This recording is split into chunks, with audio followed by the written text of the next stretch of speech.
نمرود نے جب آگ بھڑکائی اور جب اس نے سیدنا ابراہیم علیہ نبینا علیہ الصلوۃ والتسلیم کو اس آگ میں پھینکنے کا ارادہ فرمایا تو خلیل اللہ کے پاس جبریل امین آئے اور آ کر کہنے لگے، یا خلیل اللہ سے دعا کیجئے کہ اللہ تمہیں اس آتش کدے سے بچا لے۔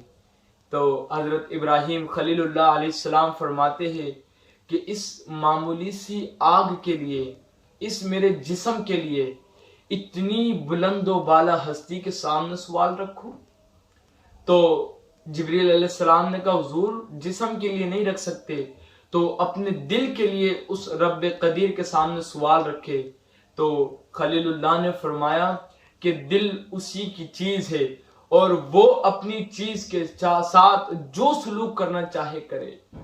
جبریل علیہ السلام نے کہا، حضور آپ کو اس اتنی بڑی آگ سے ڈر نہیں لگتا؟ کیوں ڈرتے نہیں ہو آپ اس آگ سے؟ خلیل اللہ نے فرمایا کہ آگ کس نے جلائی، آگ کس نے بھڑکائی؟ جبریل علیہ السلام نے کہا، نمرود نے۔ کہا نمرود کے دل میں بات کس نے ڈالی؟ آئے ہے کہ نمرود کے دل میں یہ بات کس نے ڈالی کہ وہ آگ جلائے؟ کہا اللہ نے۔ تو خلیل اللہ فرماتے کہ ادھر ادھر جب حکم جلیل ہے تو یہاں پر رضائے خلیل ہے۔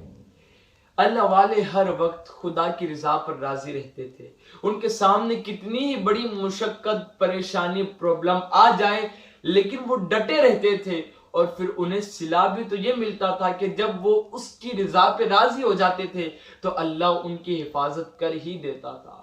میرے پیارے آقا علیہ السلام کے پیارے دیوانوں، اس کی رضا پر راضی ہونا سیکھ لے، دونوں جہان میں اللہ کامیابی و کامرانی سے ہمکنار فرمائے گا۔